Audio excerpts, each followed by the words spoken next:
వచ్చినాము మేము బతకలేక ఈ అడవిలో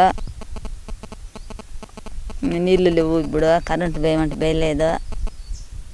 మా పరిస్థితి ఇట్టుంది.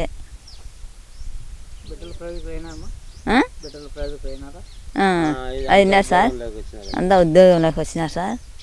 మరి ఇప్పుడున్న ఈ ఖాళీ చేసి బయట టౌన్లోకి వస్తారా? ఇక్కడే ఉంటారా? ఇక్కడే ఉంటాం సార్. మీరు ఒకటి ఇక్కడ ఏం లేదు సార్. మాకు కరెంటు వేయమంటే వేయలేదు. కరెంటు డబ్బులు అడుగుతాండ్రు సార్. ఇవ్వలేకపోతున్నాం సార్. ఇక్కడ మీకు స్థలం ఎంత ఉందమ్మా? 4 ఎకరాలు ఉంది సార్. ఈ 4 ఎకరాల్లో 40 ఏళ్ల నుంచి సాగు చేస్తున్నారా? 40 ఏళ్ళ నుంచి సాగు చేస్తున్నాం. 4 పిల్లోళ్ళను ఇక్కడనే సార్ వ్యవసాయం చేసినాం. మేము అడవిలో ఉన్నాము. మాకు ఇక్కడ ఏం చేసేదానికి వీలు లేదు. కరెంటు ఇమ్మంటే ఇవ్వలేదు. 4 ఎకరాల పొలం ఉండదు. అప్పుడాల నుంచి మేము వాన వస్తా అంటే చేసుకొని బతుక్కుంటా అంటే పిల్లలను ప్రయోజకులు చేసినాము. ఇప్పుడు వాన లేదు, తాగేదానికి నీళ్ళు లేవు. కరెంట్ ఇమ్మంటే డబ్బులు అడుగుతున్నారు. మేము లేకుండా ఉన్నాము. మేము 40 ఏళ్ళు అవుతుంది ఇక్కడ వచ్చి.